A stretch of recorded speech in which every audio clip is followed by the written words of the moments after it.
Clear अच्छे तरीके से आ रहा है। मैं ऑलरेडी कर हूँ एचपी का बैठ लाऊंगा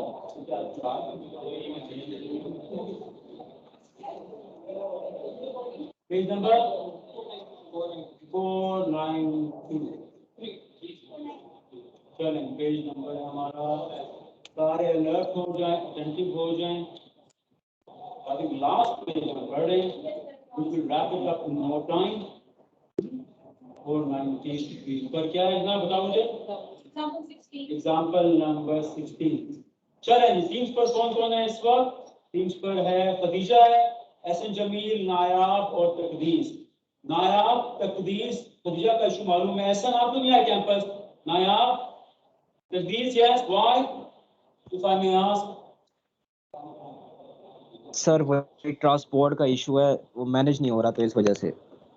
और नायाब तकदीस हाँ जी बोलो भाई जल्दी करो सर तबीयत ठीक नहीं है। और तकदीस मैंने आपको व्हाट्सएप पे बताई थी रीजन आई एम नॉट अच्छा ठीक हो गया चलें अब हमारी बुक में आएगा चलो बुक शुरू हो गई है स्टार्ट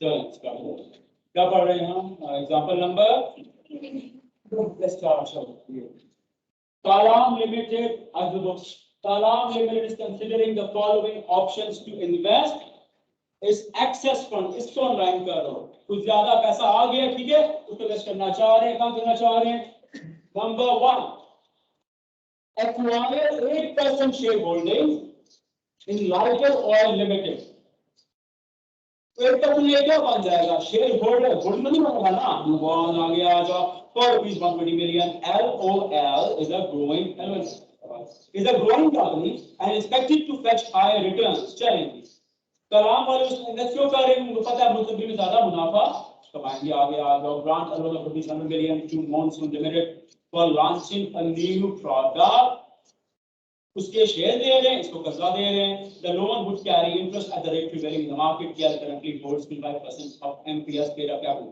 दोनों में कॉमन चीज क्या है दोनों शेयर होल्डर्स हैं होल्डिंग तो नहीं है ना दोनों अपनी अपनी वजूहात की बिना पे वहां इन्वेस्टमेंट कर रहे हैं लेट्स रीड ऑन सवाल क्या कर रहे हैं भाई under the provisions of the act specify the condition which KL must fulfill before opting for any of the above investments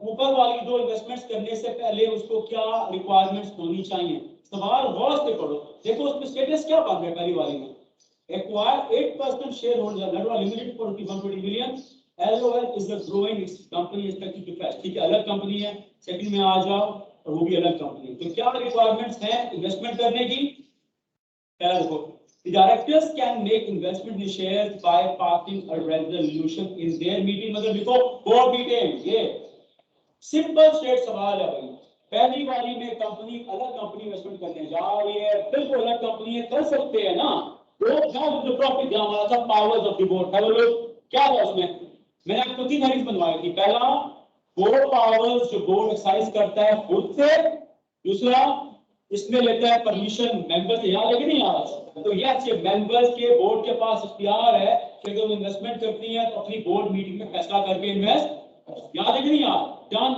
move on second पर आ जो ML is an associate undertaking कैसे यार 20%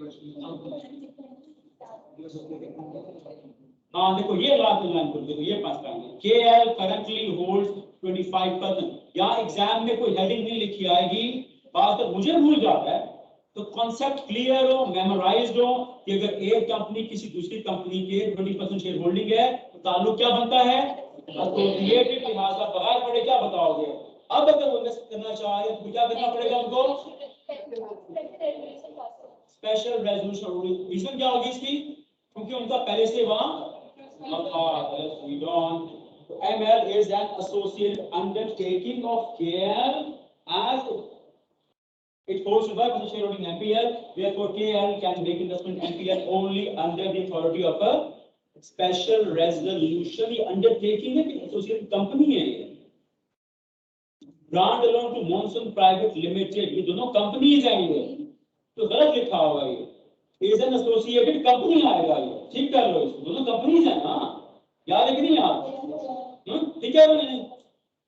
ठीक है, दोबारा पढ़ लेता हूँ सवाल यार, देखो ये grant ₹100 million to monsoon private limited, ये कंपनीज में इन्वेस्टमेंट की जा रही है, कर्जा दे कौन रहा है? कलाम लिमिटेड, दोनों कंपनीज है ना, तुमने पढ़ा हुआ जब दो या ज्यादा कंपनीज इन्वॉल्व हो स्टेटस क्या होता है? एसोसिएटेड कंपनी का। अब मैं पढ़ रहा हूँ ML undertaking of KL as it आप हो गया, कंपनी है वो, ठीक हो गया, therefore KL can make investment in only under the 30 special resolution, clear हो गया? The special resolution shall be supported by an agreement in writing, ये हमने पढ़ा था, याद है? पहला स्टेप क्या आएगा? मेंबर से इजाजत लो, दूसरा एग्रीमेंट साइन करो, याद है कि नहीं यार? और एग्रीमेंट में आप क्या लिखोगे? बगैर पढ़े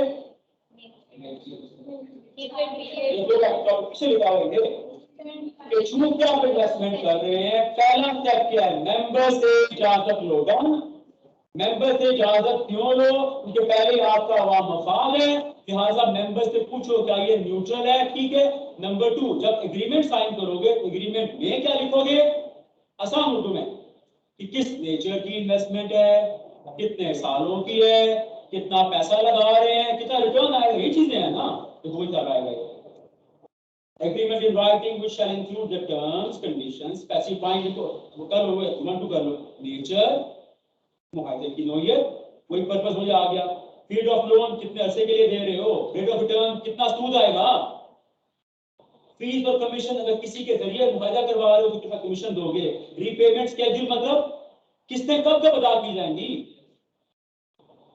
for principal return penalty clause मतलब अगर किस्तें अदा की तो जुर्माना कितना होगा, और लेट पेमेंट का जुर्माना क्या होगा, और सिक्योरिटी, यही बात हमने पढ़ी है 492, पढ़ी कि नहीं पढ़ी है? वही चीजें आ गई हैं। नेक्स्ट पैराग्राफ देखो, रेट ऑफ रिटर्न, और ये भी आप ऐड करो, पढ़ा था कि अगर वो कर्जा दे रही है आगे तो एक बात का ख्याल रहे कि जिस टर्म पे कर्जा दे रही है, जिस मार्जिन पे वो, अगर उसने खुद कर्जा लेके दिया, ये ठीक है, सही बात, हेडिंग बना लो कि अगर कंपनी ने खुद कहीं से कर्जा लिया है और कर्जा लेके कर्जा दिया है, तो एक बात का ख्याल रहे कि जिस रेट पर लिया है उससे ज्यादा कर, वही चीज आ रही है कि नहीं आ रही? सारा टॉपिक ही लिख रहे हो आप यार। Further, the directors of KL shall certify, मतलब इस बात की तस्दीक करें that investment is made after due diligence, सारा पढ़ा है कि नहीं पढ़ा ये? तो ये पैराग्राफ में कह सकता हूं कि सेकंड पॉइंट में everything to do with the investment, investment से मुताल्लिक जितना आपने पढ़ा वो सारा लिख लोगे, समझ आ रहे? लफ्जों को आगे पीछे आप कर सकते हो, नो इश्यूज। मैं आगे पढ़ता हूं, इसको रैप अप करते हैं। एग्जांपल नंबर 17 देखें आप, हेडिंग को छोड़ दो, एग्जाम में हेडिंग नहीं आएगी, सवाल हम पढ़ेंगे directly. Ironside limited owns 51% voting share, यानी कि होल्डिंग है, आगे आ जाओ, share in stores from limited and 52 voting shares in flipper, यानी कि बैक वक्त में एक ही वक्त में दो कंपनीज की होल्डिंग है। SSL intends to make an investment of ₹200 million FPL, Ironside holding है स्नो की और फिर होल्डिंग है फ्लिपर की, ठीक है? और स्नो क्या इंटेंड कर रही है, स्नो की नीयत क्या है कि वो इन्वेस्टमेंट करे, इसमें FPL क्या है, फ्लिपर में करे, या? तो पहले ये लिख लो कि SSL और फ्लिपर का ताल्लुक क्या ऑलरेडी एसोसिएटेड का, समझा है? तो चूंकि ताल्लुक एसोसिएटेड है लिहाजा इन्वेस्टमेंट की शराइत भी वही वाली अप्लाई होगी ना यार। Move on, under the provisions of the act state the type of relationship if any which exists between SSL and FPL, क्या ताल्लुक है इनका?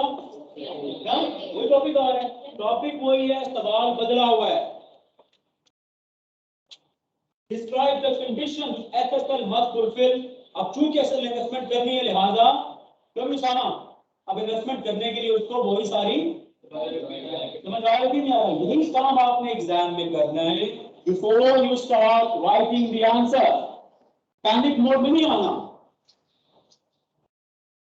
सारी तैयारी करना जायज भी जायज। The reason I am calling it the campus is, घर में आप बैठे आपका स्टेट ऑफ माइंड और होता है, यहां हम जगाते रहते हैं। हम एक बात 1000 मरतबा रिपीट करेंगे, मकसद जगाओ जगाओ जगाओ। घर में बैठ के इतने आप कैजुअल हो जाएंगे फिर एकदम एग्जाम आ जाए, एकदम एग्जाम आ जाए एंड विल पैनिक। यहाँ कम से कम हम आपको हर वक्त जगाए रखते हैं, खुद तैयारी हो जाती है। समझ आ रही भी नहीं आ रहा? आता होता है सबको सब कुछ, लेकिन एग्जाम डे पर प्रेशर होता है, प्रेशर में आ जाता है, ठीक है। उससे बचने के लिए आप आए कैंपस आए, चले आगे बढ़ते हैं। कोई सवाल आ जाएगा हमने बगैर पढ़े दिमाग में सॉल्व कर लिया, अब आगे आ गया exemption and regulation. SECP may specify certain classes of companies on which requirement of passing a special resolution shall be not applicable. पहली बात, जहां ताल्लुक एसोसिएटेड का है वहां special resolution pass. The commission has made regulations for imposing conditions, साथ लिख दो, ये भी ओपन छोड़ दिया गया है। SECP चाहे तो चंद कंपनीज पर एसोसिएटेड होने के साथ साथ जो कंडीशंस है उस पर छूट दे सकती है, ये ओपन है। SECP का इख्तियार है। मैंने कहा था बिजनेस लॉ में कई चीजें तय नहीं होती, अकाउंटिंग नहीं है, ये स्टैट्स नहीं है 2+2 4। लॉ में कई जगह ओपन छोड़ दी जाती है बात, क्यों? SECP हालात वाकयात के मुताबिक तय करेगा कि हाँ ये दो कंपनी एसोसिएटेड हैं लेकिन फिर भी इनको छूट दी जाएगी। कौन मुझे बताएगा? टॉपिक हमने पढ़ा था कि जहां बाजारों तो ताल्लुक बन रहा होता है एसोसिएटेड का लेकिन फिर भी उसको नहीं माना जाता, तो क्या थी गवर्नमेंट इन्वॉल्व होती है, तो हम क्या करते हैं उसमें जवाब देगी, क्या करते हैं इसमें? लिख लो सर, लिख लो ना, वो एक्सेप्शन जिसमें अपैरेंटली तो ताल्लुक बन रहा होता है, जब गवर्नमेंट इन्वॉल्व होती है, लेकिन वहां मुझको नहीं बनाते क्योंकि वहां गवर्नमेंट का मेन मसला आवाम के प्रॉब्लम महफूज होता है, तो वहां एसोसिएटेड वाली पाबंदियां उस पर आयद नहीं करते, तो वो चीज यहाँ आ सकती है, ठीक है। तो टॉपिक नंबर कौन सा है, कौन बताएगा मुझे? टॉपिक नंबर बताएं, हम लिख देते कुछ कर देते हैं। एनीवन वो टॉपिक 3.1 पेज नंबर 491 और 3.1 रेफरेंस कर दूंगी। 3.1 वाला यहाँ आ सकता है कि बहुत सारी कंडीशंस जहां गवर्नमेंट इन्वॉल्व होती है तो वहां अपेरेंटली एसोसिएटेड बन रहा होता है ताल्लुक, लेकिन फिर भी गवर्नमेंट उन पर वो कंडीशंस अप्लाई नहीं करती, वो आप लिख सकते हो। यही तो मैं कह रहा हूँ, बुक के पीछे ना जाओ, बुक को देखो सारा, अब वो लिखा नहीं हुआ लेकिन आप लिख सकते हो ना, रिलेट करते हैं। इसलिए कॉमन सेंस मस्ट अप्लाई, आगे आ जाओ। ये 3.3 लास्ट टॉपिक है जनाब आपका, investment of company to be held in its own name. अभी तक तो कॉमन सेंस ये है, अगर मिस्टर ए अगर किसी बैंक में पैसे रखवा रहा है, हाँ जी आप जिम्मेदार, यस, अगर मिस्टर ए अपने पैसे रखवा रहा है तो कॉमन सेंस क्या होगा, पैसे रखवाएगा तो वो किसी और के नाम में रखवाएगा ना, अपने नाम में रखवाएगा। तो क्या ऐसे हो सकता है वो किसी और के नाम में रखवाए? इट डजंट मेक सेंस, ऐसे ही है ना, उसके पैसे उसी के नाम में होल्ड किए जाएंगे। अभी हम लॉ ये पढ़ रहे हैं, कंपनी अपने पैसे होल्ड करे किसी बैंक में, तो क्या कंपनी अपने पैसे जो शेयर होल्डर के पैसे पड़े हैं अपने नाम की बजाय किसी और के नाम में होल्ड करेगी?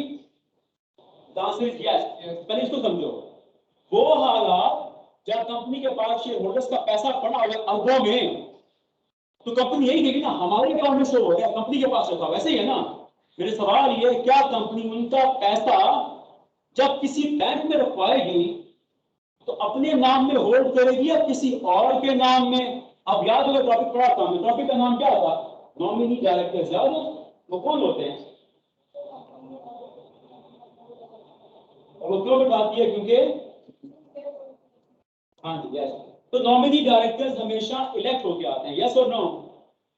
यस। कैसे आते हैं? कंपनी भेजती है, कंपनी कैसे भेजती है? हाँ यस, कोई भी रिप्रेजेंटेटिव को भेज सकते हैं। हाँ यस, नॉमिनेट कब करती है, क्यों करती है? दो केसेस है, जब उसने दूसरी कंपनी के शेयर दिए हो या दूसरी कंपनी को कैसा दिया, जब एक कंपनी किसी दूसरी कंपनी के शेयर खरीद ले तो मैंने कहा था गुड सेंस उसको ब्लैकमेल करती है, गुड सेंस कि चूंकि हम इतने शेयर ले लिए लिहाजा एक काम करो, क्या काम करो, हमारे ऑफिसर्स अपने बोर्ड में बिठा याद नहीं यार, तो उसको कहते हैं वो नॉमिनेट करती है। जो कंपनी नॉमिनेट करती है क्या कहलाती है? नॉमिनेटिंग कंपनी से बिठाया जाता है वो यस, हाँ याद, जो कंपनी बिठाती है वो नॉमिनेटिंग, उसे बिठाया जाएगा, और जिस बंदे को बिठाया जाएगा नॉमिनी डायरेक्टर, याद है इसको, वो आएगा। वो चीज यहाँ लिंक हो, जिससे मैंने बताया सारा। लेट्स रीड आगे आ जाइए। All investments made by a company on its behalf shall be and held by in its own name. ये स्टैंडर्ड तरीका तो यही है ना। अब वो क्या आ रहा है आगे? एक्सेप्शन, मतलब वो हालात जहां कंपनी अपनी इन्वेस्टमेंट्स किसी और के नाम में होल्ड करेगी। वजह आ गई, let's find out. The company में होल्ड एनी शेयर, शेयर मतलब जो लोगों के शेयर का पैसा पड़ा होगा, इन इट्स, अभी थोड़ा मुश्किल है, in its subsidiary company. Pepsi company है, पेप्सी के पास 10 अरब रुपया पड़ा हुआ है share holders. Pepsi holding company है, पेप्सी को मेन कंपनी है, तब ना सारी सब्सिडी निकाल। अगर पेप्सी को 10 अरब रुपया होल्ड करती है अपनी सब्सिडी 7 अप में, देखो ये in the name of any nominee of the company, ऊपर लिखो नॉमिनी डायरेक्टर, इतना कॉम्प्लेक्स एग्जाम करना। The company may hold any shares in a subsidiary company in the name. अब सब्सिडी का मतलब जब आएगा तो वो सब्सिडी है तो वो कंपनी क्या कहलाएगी? Holding company. होल्डिंग है, कम से कम कितने शेयर लिए होंगे? 51% शेयर। तो पहली कंपनी बन गई होल्डिंग, दूसरी बन गई सब्सिडी। पहली कंपनी का 51% शेयर है, ठीक हो गया। वो सब्सिडी के शेयर उसने लिए हुए हैं। द कंपनी में hold any share subsidy company in the name of its, in the name of any nominee of the company if it is necessary to do so to ensure that the number of members of the subsidiary is not। ये उर्दू में लिखो, तीनों उर्दू में लिखो, शाबाश। तीनों अलग अलग सवाल आते हैं, 2 नंबर 3 नंबर 4 3 नंबर के सवाल आते हैं, तीनों अलग अलग चीजें हैं। देखो पहली सिचुएशन पे फिर पहली सिचुएशन जिसमें एक होल्डिंग कंपनी, पहली सिचुएशन जिसमें एक होल्डिंग कंपनी अपनी सब्सिडी में, रिफ्रेश नहीं करना, वैसे तो वैसे ही लिखो। पहली सिचुएशन जिसमें एक होल्डिंग कंपनी अपनी सब्सिडी में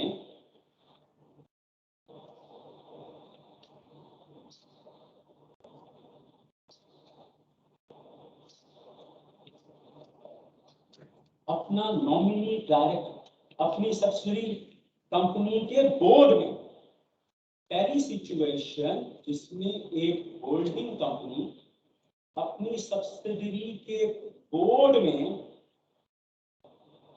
अपना नॉमिनी डायरेक्टर बिठाएगी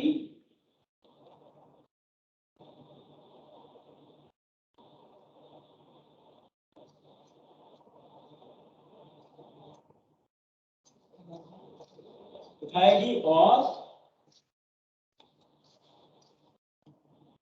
होल्ड किए गए शेयर्स, और होल्ड किए गए शेयर्स उस नॉमिनी डायरेक्टर के नाम में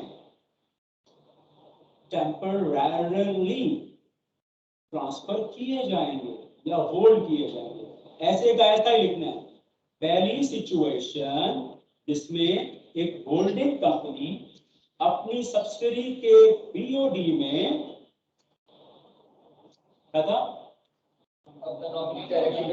अपने नॉमिनी डायरेक्टर के अपना नॉमिनेटर बिठाएगी और होल्ड किए गए शेयर उसके नाम में टेम्पररी ट्रांसफर करेगी या होल्ड करेगी। Full stop.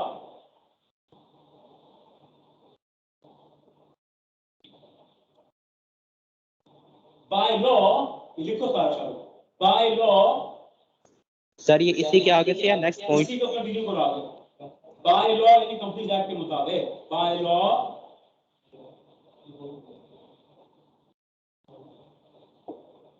नॉमिनी डायरेक्टर्स के लिए जरूरी होता है, बाय लॉ नॉमिनी डायरेक्टर्स के लिए जरूरी होता है कि वो क्वालिफाइंग शेयर्स, याद है qualifying shares? By law nominee directors के लिए जरूरी होता है कि वो क्वालिफाइंग शेयर्स यानी कि कम से कम शेयर्स खरीदें इससे पहले कि दूसरी कंपनी के बोर्ड में बैठे। बाय लॉ नॉमिनी डायरेक्टर्स के लिए जरूरी होता है कि वो कम से कम शेयर्स खरीदें, मतलब क्वालिफाइंग शेयर, क्वालिफिकेशन शेयर, इससे पहले कि दूसरी कंपनी के बोर्ड में बैठे।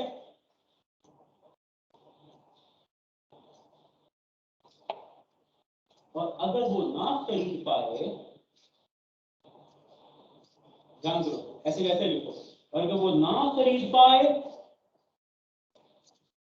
तो फिर कंपनी अपने शेयर खुद के नाम में होल्ड कर लेती है।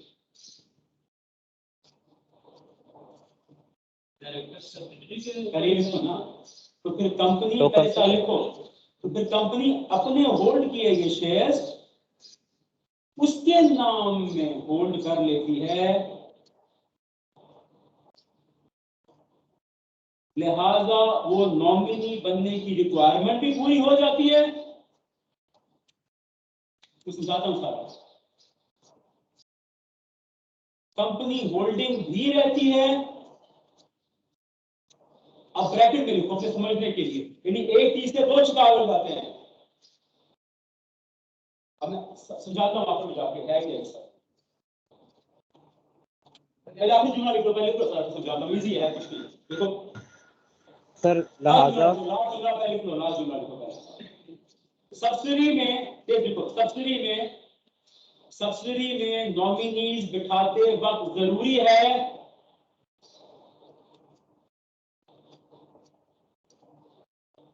कि सब्सिडी के बोर्ड के मिनिमम, ये उसी के लास्ट लाइन है, सब्सिडी के बोर्ड में जब नॉमिनी बिठाया जाएगा तो जरूरी है कि सब्सिडी के बोर्ड के मिनिमम नंबर ऑफ डायरेक्टर्स और मेंबर्स रिड्यूस हो चुके हैं। डन, इस सारे को पढ़ लो, मैं समझाता हूं कि है सिंपल कि उसके मिनिमम नंबर ऑफ डायरेक्टर्स और मेंबर्स कम हो चुके हो। ये सारे को पढ़ लो, समझाता हूं मैं। सजे कितने नहीं हो आप? हाँ जी, लास्ट टाइम वो सिचुएशन मैंने बताया पहले, एक्सेप्शन मतलब वो सिचुएशन जहां कंपनी अपनी की गई इन्वेस्टमेंट, अपने लगाए गए पैसे अपने नाम में नहीं किसी और के नाम में होल्ड करेगी। भाई नंबर ऑफ डायरेक्टर्स और मेंबर से कम हो जाएगा। ध्यान से इन तीनों पे अलग अलग सवाल आते हैं, इन तीनों को समझने से पहले सारे जुमला दिमाग में रख लो भाई। बताओ इनको, ये सिंपल है, पहले जुमला हो गया इसका, इसको समझने से पहले यही याद रखो।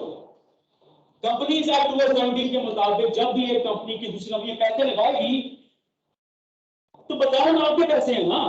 भी स्कैन से अगर सीपी में पैसे लगाता है, स्कैन कंपनी सीपी कंपनी है, स्कैन अगर 1 मिलियन लगाता है तो स्कैन अकाउंट में ही शो करेगा ना, मुहाइदे में ही लिखेगा ना ये हमारा पैसा है, यही है ना, जो भी है ऐसे ही है ना। स्कैन अगर सीपी में इन्वेस्टमेंट करता है तो हम कहेंगे स्कैन भी कंपनी, सीपी भी company, and the scan will hold investment in its own name. Scan जो स्टैम्प पेपर पर लिखेगा ये लिखेगा ना, it's our money, we own the company, we have invested the funds into CP, done, ऐसा ही है ना। एक्सेप्शन क्या आ रही है कि जब स्कैन सीपी में पैसा लगाएगा तो जो मुआहदा लिखेगा सिंपल है यार, कॉन्ट्रैक्ट, वो पैसे लगा रहे ज़बानी कलामी तो नहीं लगाएगा ना, तो मुआहदा तो करेगा कि नहीं करेगा। जब मुआहदा करेगा देखो ये लिख पाएगा, ऐसे ही होता है रियल लाइफ में। मैंने आपको समझाया था स्टैम्प पेपर क्या होता है, समझा सकता तो आप विजुअलाइज करो, आप तस्वीर बनाओ। स्टैम्प पेपर लिख रहे हैं स्कैन सीपी, स्कैन्स का जो बोर्ड है वो लिख रहा है कि today at this day, on this day, at this moment, at this place we are signing the agreement.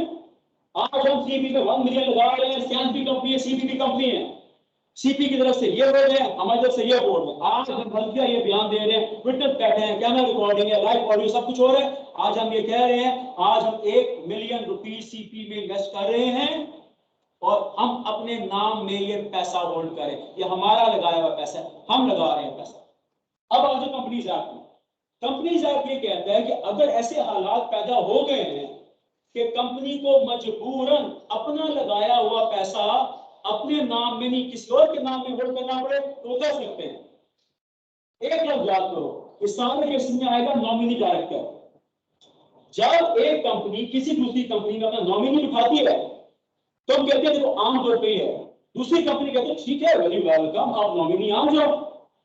पहली बात है नॉमिनी आप बनाते हो, सारी स्टोरी को समाप्त करो। नॉमिनी बनाते कब है, एक कंपनी उसके शेयर लिए होंगे, एक बात है ना, वरना नॉमिनी बनता ही नहीं। या आपने शेयर लिया होंगे या आपने कर्जा लिया होगा, ठीक है। जब नॉमिनी बनाते हो, अब मैं ये मिसाल दूंगा, स्कैन होल्डिंग बन गई और स्कैन बिठा रहा उसमें सीपी में अपना बिठा रहा नॉमिनी, तो सीपी वाले कि ठीक है थैंक यू वेरी मच, आपने हमारे शेयर दिए, वी आर ग्रेटफुल। तो स्कैन वाले कि हमारा बंदा बिठाओ अपने बोर्ड में, ठीक है। अब सीपी का लिए ठीक है, इज वेरी बैड, मैं शेयर्स लिए, लेकिन एक मेहरबानी करो, पहले इससे के कुछ शेयर्स ले हमारे, समझ आ रहा है कि नहीं आ रहा? गो बैक, कि जब भी किसी कंपनी का बनता है डायरेक्टर, उसको कहा जाता है इसके कुछ शेयर्स लो, याद है कि नहीं यार? लॉजिक क्या होती है उसकी? अब सीपी वाले कहते हैं ठीक है ना, वो तो शेयर्स आपने हमारे लिए, कंपनी ने लिए हैं, ये जो आपका बंदा है वो तुम्हारे बोर्ड में बैठेगा, तो पहले इससे को हमारे शेयर्स ले। क्यों ले शेयर्स? आपके तो 600 पैसे लगे ना, तो कंपनी कहती है ये क्या बात हुई यार, पहले हमने 1 मिलियन लगाया है, अब हमारे बंदे से कह रहे हो शेयर नहीं करवा देंगे, कहते वरना नहीं बिठाएंगे, सॉरी जॉली का कुछ कहते चले okay, we are smart enough, we do something very clever, वो जो हमारी शेयर्स है ना 1 मिलियन का, हमें काम करते हैं, वो हम उसी बंदे के नाम में होल्ड कर लेते हैं। Do you think we are done? अब हम भागा करते हैं, हम कहते हैं we'll hold our money in that nominee directors name, एक ही वक्त में हम आपकी होल्डिंग भी बन गए और एक ही वक्त में जो बंदा बिठा रहे हैं उसके क्वालिफिकेशन पूरे आगे बात करो, एक ही दोस्त बात हो गए।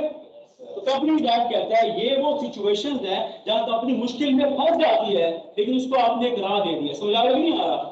तो नॉमिनी डायरेक्टर के नाम में होल्ड कर लिए जाते हैं टेम्पररीली, ये उसका पैसा नहीं हो जाता, पैसा कंपनी का ही है। अब आपको सबूत क्या है, लिखा जाता है ना मुआवजे में, और अगर वो कंपनी सब्सिडरी है तो एक शर्त है, सब्सिडी को पहले वो कंट्रोल कर रहा है, सब्सिडी के बोर्ड में बिठा रहे हो तो सब्सिडी एक तरह का एरोगेंस शो करेगी, सब्सिडी की हमें जरूरत नहीं है, थैंक यू वेरी मच, पहले तो शेयर दे दिए तुम्हें, पहले तो हमें कंट्रोल कर रहे हो।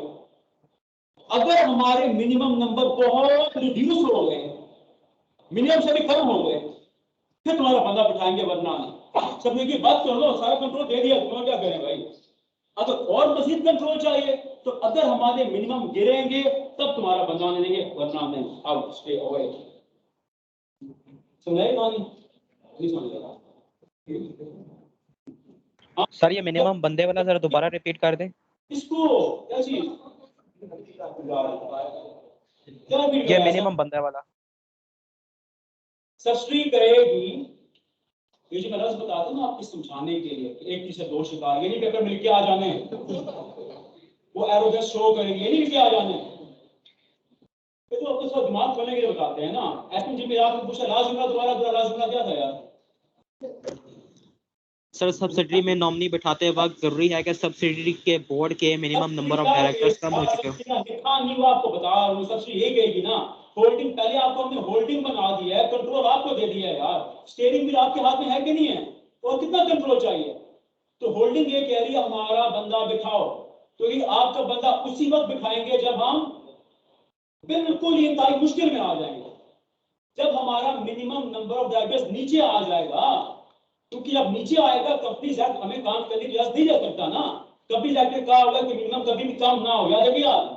तो जब ये नीचे आ जाएगा तो उस सूरत में आपका बंदा बिठाएंगे, वरना नहीं। हाँ भैया तुझे मिला तो नहीं समझ में आया? यस सर समझ आ गया प्लान नहीं है यार, प्लान कौन गया सर? और आ गया where the company has a right to appoint or get elect any person as the director of any other company and a nominee of the company exercise of such right has been so or elected the shares of the company of the amount not exceeding the the company has a right to appoint or get elected any person। ये तो simple है, ये second का लिखो यार, जल्दी करो, इशारा वही है, लिखो, इसमें मैं समराइज करके लिखवा दूं, ठीक है?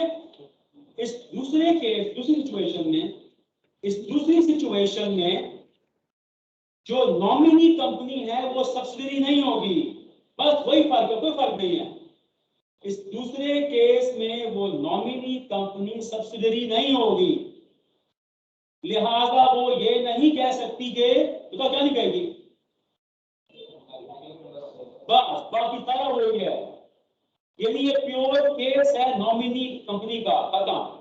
पहले और दूसरे में फर्क यही है, पहले केस में नॉमिनी कंपनी क्या है, इसमें केस में सब्सिडी नहीं है, बाकी सारा वही है, कॉपी हो जाएगा।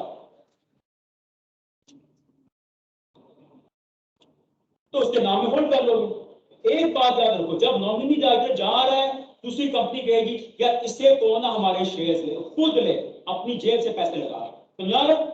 तो बेसिकली उसकी कंपनी उस पर हाथ रख रही है, आसान लफ्जों में, समझा रहे? परेशान नहीं हो यार, हमें तो लिए हुए शेयर माना में होल्ड कर लेते हैं, समझा रहे? Move on. Last, company may also place its investment in securities. इसका मतलब क्या होता है? तुमने किसी के शेयर लिए होंगे इन द नेम ऑफ, ये 5 वर्ड है, इन द नेम का मतलब होता है टेम्परेरीली, आर्जी तौर पर उसके नाम में होल्ड करना, फॉर एवर नहीं। ये मैंने लिखवाया था, याद है? Standard deposit company of Pakistan. So it so desire securities allowed to be kept. इसकी भी तो लिख दो यार, अगर एक कंपनी शेयर होल्डर का पैसा, अगर एक कंपनी शेयर होल्डर का पैसा एक और कंपनी, फॉर एग्जांपल सीडीसी,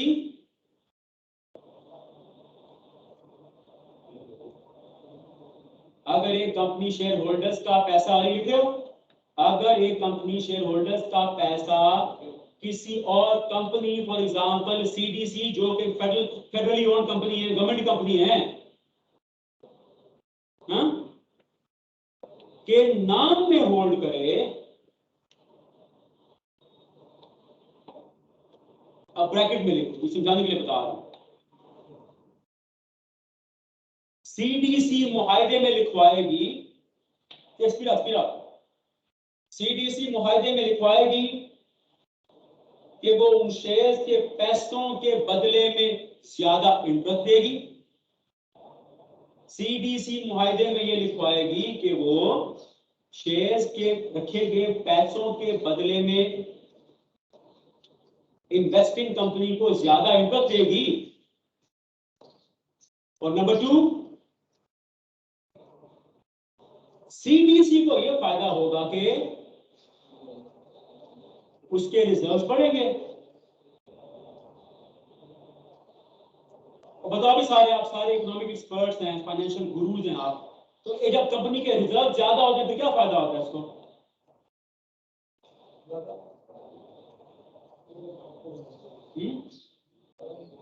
क्या फायदा होता है? एक कंपनी के जब रिजर्व ज्यादा होते हैं तो क्या फायदा होता है उसको? लोन देगी भी और ले भी सकती है। सीडीसी के अपने रिजर्व ज्यादा होंगे और वो स्टेट बैंक से ज्यादा कर्जा ले सकेगी और उसकी क्रेडिट रेटिंग भी ज्यादा होगी। याद है कि नहीं यार? ये इसको हम क्या कहते हैं? Win win situation. दोनों को फायदा हो रहा है कि नहीं होगा? खत्म होगी बात। लेकिन चूंकि फेडरल कंपनी है तो वहां बिठा रहे हैं आप, ठीक है, तो अगेन उसके नाम में होल्ड कर रहे हैं। जब उसके नाम में आप होल्ड कर रहे हैं तो अगेन वो भी कहेगी नॉमिनी को हमारे शेयर ले, तो क्या करेगी इन्वेस्टमेंट कंपनी? ये ले, जो अपने नाम उसके होल्ड करें, ठीक है। सारों में कॉमन एलिमेंट क्या है? आप किसी बंदे को बिठा रहे हैं, जब किसी बंदे को बिठाएंगे तो आप अपने नाम की बजाय उसके नाम में आप होल्ड करेंगे। Simple Let's wrap it up. We're almost out of time. Example number 18. The shares can be transferred in the name of a central depository company. आमतौर पे कंपनी पैसा कहाँ रखते हैं? किसी बैंक में रखते हैं ना। तो बैंक भी बैंकिंग कंपनी है, उसके अलावा भी क्यों रख सकते हो? तो वहां क्यों रखोगे? बशीर इंटेलिजेंट गर्ल क्यों रखेंगे वहां? क्योंकि वहां उसको मैंने कहा था कि since you are intelligent girl, अब मुझे ये बताएं, कंपनी अगर एक बैंक के अलावा किसी और जगह रखी, क्यों रखेगी? बताओ।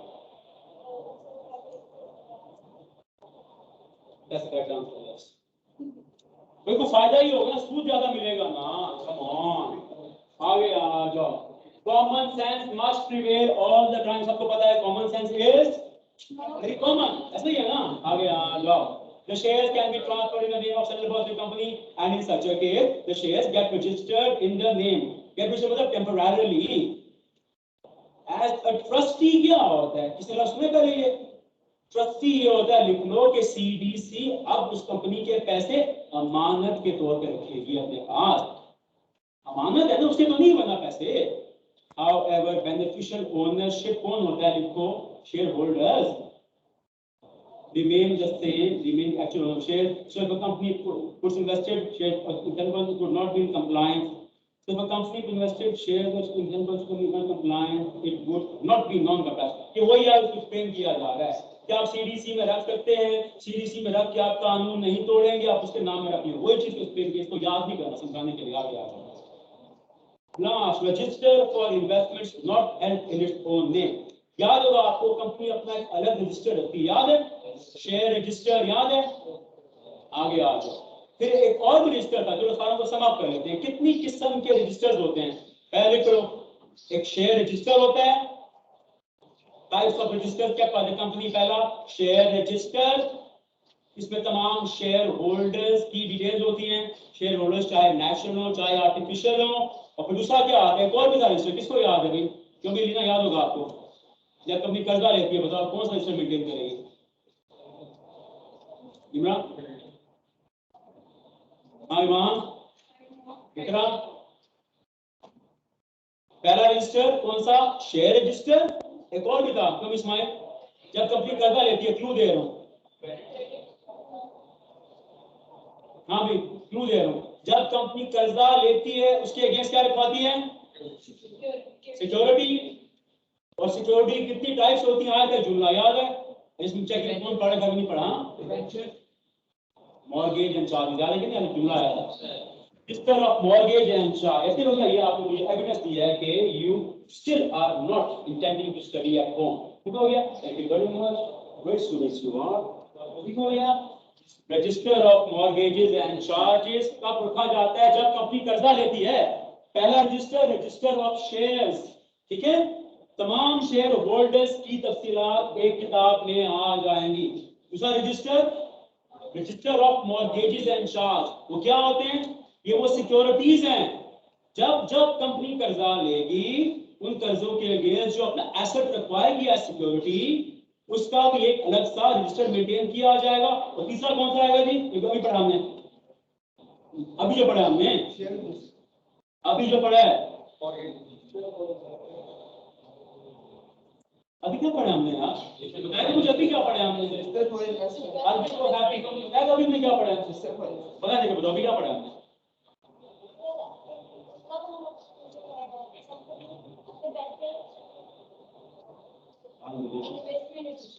अभी मैंने क्या पढ़ा? ये जो पिछले 50 मिनट की कहानी सुना, अभी मैं कौन सी चीज? क्या नाम है आपका? आपका फर्स्ट नेम? अच्छा, आपको आती रहती है? ऐसे भी हो फ्रीक्वेंटली। मैं आस्क व्हाई, तो आपको समझ आया आपको थोड़ा बहुत? हाँ, क्या मुझे बता सकते हैं मैंने क्या पढ़ा? अभी टॉपिक पर, टॉपिक कौन सा पढ़ा? तो बताओ इसका रजिस्टर क्या कहलाएगा? रजिस्टर ऑफ इन्वेस्टमेंट्स, मुकम्मल करो आगे। Not held is own name, register of investments not held in the companies. यही पढ़ा कि नहीं पढ़ा हमजा यार? तो मैंने सारे आपको इकट्ठे करवा दिए। दो फैक्ट जो मैंने आपको इकट्ठे कराए थे, तमाम किस्म की याद है? लिमिटेड बाय गारंटीज की सेक्शन याद है? तो तमाम किस्म के नोटिस आए थे, यस अपनी आगे क्या आ गया याद है? फिर मैं स्टार लगवाए थे। स्टार किसको लगाए थे मैंने, बताओ? एप्लीकेबल टू हुआ, अब कितना रहेगा? किस कम नहीं हुआ? Where due to exception discussed above, any share securities investment, ये तो वही बात आ गई ना, रिजर्व मेंटेन करोगे किनका? उन तमाम इन्वेस्टमेंट्स का जो नाम में होल्ड नहीं किए गए। डन, आगे आ जाओ। ओपन फॉर इंस्पेक्शन, तो कौन सा इंस्पेक्ट कर सकता है? सारे टॉपिक आपने पढ़ लिए, कौन कर सकता है inspect? Inspection of the open inspection of member without charge. And to any other person, कौन हो सकता है? Any other person, stakeholders, for example creditors, suppliers, consultants, yeah, advisor, on payment of fees fixed by the company during business hours. ये याद करने वाली बात, इसको मैं तब नहीं करना आपने। Subject to such reasonable restriction as the company may impose, so that not less than 2 hours each day. देखो दो चीजें आ रही हैं, shareholders and stakeholders। सवाल किससे पूछें? हाँ जी आप इंद्राज, क्या नाम है आपका? हमारा अली। हमारे क्या शेयर होल्डर स्टेक होल्डर होते हैं? क्या सर आवाज में मफाद छुड़ा? क्या हर स्टेक होल्डर शेयर होल्डर होता है? क्या हर शेयर होल्डर स्टेक होल्डर है? तो शेयर होल्डर को प्रेफरेंस दोगे ना, आप पैसे लगाए हुए हैं। स्टेक होल्डर भी पैसे लगाते हैं, उतने नहीं। तो हम कहते हैं स्टेक होल्डर आए, stake holder kind of a stranger, So whenever a stakeholder wants to inspect, the company will check. The company will see if it's reasonable to allow that person to come and inspect. Charge no fee. लेकिन members को allow कम ताकि members का भरोसा है. समझा रहे? उनके पैसे लगे. So you are making them, you are making every possible effort to win their trust. आगे जो हाँ ये हो गया तो stakeholders को आपने कम से कम 2 घंटे देने. इसको ऊंच नहीं करना. Certified का मतलब क्या होता है? Sign and stamp. Any member may require a certified copy. मतलब signed and stamped by the officer. और एनी पार्ट या सारा रजिस्टर या उसका कुछ हिस्सा ऑन पेमेंट. देखो वो इंस्पेक्शन कर सकते हैं फ्री. इंस्पेक्शन का मतलब क्या होता है? वहां आओ, चेक करो और जाओ. यहां वो साथ लेके जा रहा है सर्टिफाइड में. यहां वो साथ लेके जा रहा है. और जब सर्टिफाइड होगा तो लोगों का टाइम लगेगा. लोग बैठेंगे, वो चेक करेंगे, वहां फी लेंगे आपकी. As may be fixed by the company. Open छोड़ दिया है ना, कई बातें ओपन छोड़ी जाएंगी. Certified copies requested shall be issued within a period of. जिस दिन उसकी रिक्वेस्ट मौसूल हो जाएगी उसके बाद 7 दिन के अंदर. अब ये नहीं कहना है आर्ट क्यों है, वो law is law. A member seeking to exercise the rights must make a request. Request आएगी तभी दिया जाएगा, वरना नहीं. Done. Last. Order by registrar for allowing inspection in case of contravention. मतलब अगर खिलाफवर्जी की गई, the registrar may by an order compel an immediate inspection. Company के ठीक है हम हैं तो कंपनी के हम इंस्पेक्शन की इजाजत नहीं देंगे, गलत. तो साथ देगा मैं हुक्म देता हूं कराया जाए. राइट ऑफ रजिस्टर और direct that copies required shall be sent. तो रजिस्ट्रार के पास इत्तलात हैं. गो बैक टू टॉपिक में पढ़ा था. एसपी याद है रजिस्ट्रार का, याद है पावर है चेक करे, इंस्पेक्ट करे. लास्ट का सीज कब्जे में लेने याद है. देगा सारी कॉपीज भेजो मेरे पास और मैं चेक करूंगा. Company law done. बात आई है खदीजा, खालिद, इब्राहिम, हैसन, नायाब, हसन, तकदीर, जुल्फकर, मैं. Yes, sir. Yes, sir. Yes, sir.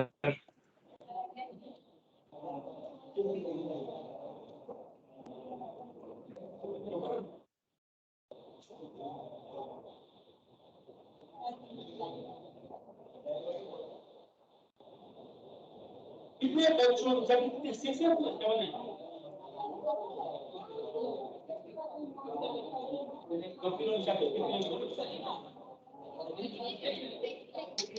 कितने बच्चों ने 5 चैप्टर कंपनी लॉ के फॉलो कर लिए हैं और उनके एमसीक्यूज भी कर लिए हैं. जो राम क्यों बचा आदिम क्या है यार. ट्यूसडे चलो मैं आपको दे रहा हूँ. थर्सडे को जब क्लास में आप आएंगे, all of you will have surely have done all MCQs of full company law. चल और असाइनमेंट्स कितनी होगी हमारी? 3 होंगी. मैंने तो भेजी है नहीं, मैं भेजूंगा. ठीक है, वो असाइनमेंट भी कर दी. अभी सारे बच्चे जाएंगे जाके पास. कितने बच्चों के पास पेपर हैं अभी जो राम से? बाकी क्यों नहीं वजह? अभी भाग के जाओ, पास पेपर लो. पास पेपर हमारे 3 हो चुके हैं. तो आपने कोशिश करनी है within the next week पूरा कंपनी लॉ डन. जब मैं कहता हूं डन मतलब चैप्टर थोड़ा सब कुछ लिखा हो, एमसीक्यू सारे हुए हो और उन्हीं चैप्टर्स की असाइनमेंट भी डन हो और पास पेपर्स भी डन हो. I give you 1 week for that. ठीक है, सवाल लेते हैं फाइनली. अब बात है यस कितना बैठ और दिस कैन इस पता तो नाम Abdul Basit Abdul Basit present Abdul Basit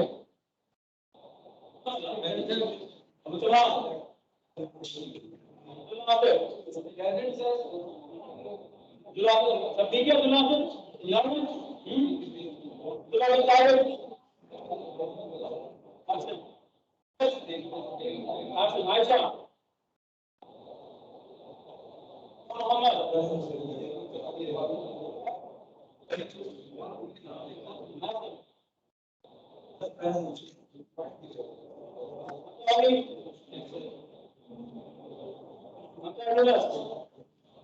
Absent. Khan. Beta. Ikra. Khadija. Present.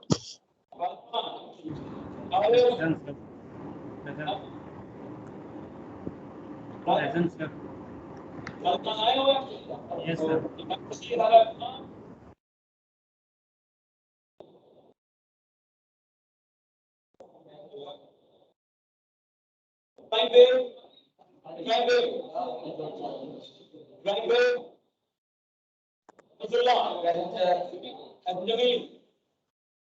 Present, sir sir. मैं प्रेजेंट हूँ इब्राहिम बेग। आप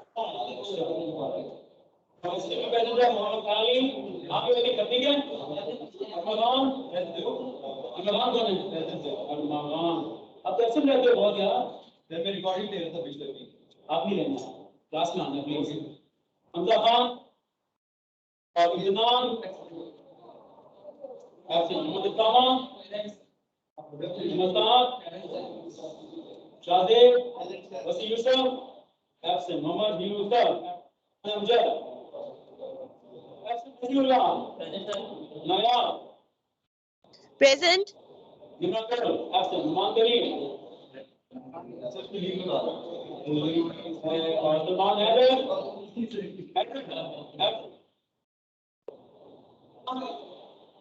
समझिए ऐसे शेरबानो ये तो लीड पर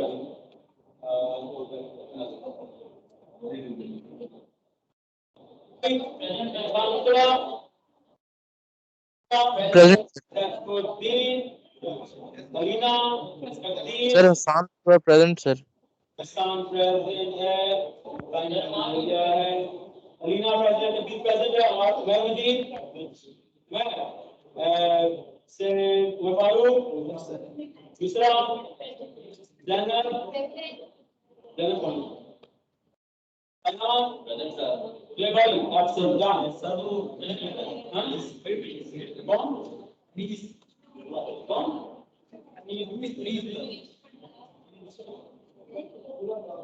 कौन है इसकी बात कर रहे हो?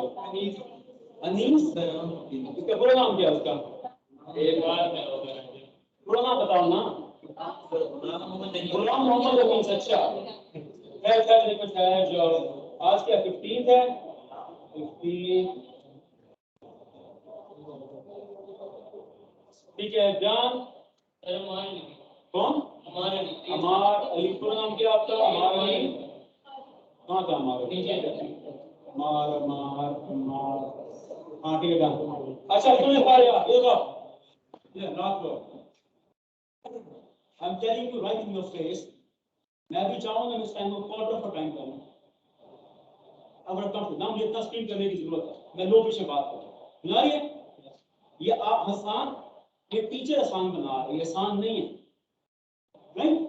अगर मैं समझा रहा हूं तो मार्केट में जब आपने फिरना है तो आप डेमोन्स्ट्रेट करना है कि आपका नॉलेज है and you will begin to feel कि नॉलेज वर्सेस इग्नोरेंस में रट्टा तो मुकाबला ही नहीं होता। और ये पैक कर रहा हूं right in your face कि ये नॉलेज है वो लोग आपसे डरेंगे वहां से and you will see market में 90% रट्टा लगा देते हैं और दिमाग में फिर पालती एग्जाम पास करो। आप बोलोगे मेरा सिलेबस क्या है पूरा, मेरे पास नॉलेज है लिहाजा एग्जाम में लिए कोई इशू नहीं है, ब्रिंग इट ऑन। ये बात समझ आ रही है?